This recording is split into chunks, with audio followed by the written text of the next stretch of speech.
మాజీ సీఎం కేసీఆర్ కు ఈసీ నోటీసులు ఇచ్చింది.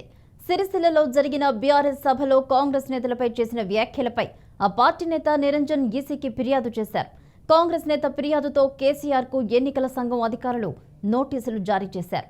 రేపు ఉదయం 11 గంటలలోపు వివరణ ఇవ్వాలని ఈసీ నోటీసుల్లో పేర్కొంది.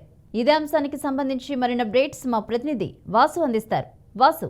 భవానీ, ఈ నెల 5వ తేదీన కేసీఆర్ సిరిసిల్ల పర్యటన సందర్భంగా కాంగ్రెస్ ప్రభుత్వం మీద అట్లాగే కాంగ్రెస్ నేతల మీద చేసిన వ్యాఖ్యల్ని ఈసీకి కాంగ్రెస్ నేత నిరంజన్ కంప్లైంట్ చేశారు. నిరంజన్ చేసిన కంప్లైంట్ మేరకు ఈసీ ఆ వివరణ ఇవ్వాలని చెప్పి నోటీసులు జారీ చేసింది. రేపు ఉదయం 11 గంటల వరకు కేసీఆర్ సిరిసిల్లలో ఏదైతే చేసిన పరుష పదజాలంతో వాడిన మాటలు కానీ అట్లాగే దేనికి ఆ మాటలు వాడాల్సి వచ్చిందో చెప్పాలని చెప్పి ఈసీ నోటీసులు జారీ చేసింది. రేపు 11 గంటల వరకు ఆ నోటీసులకు సంబంధించి వివరణ ఇవ్వాలని చెప్పి ఈసీ ఆదేశించింది.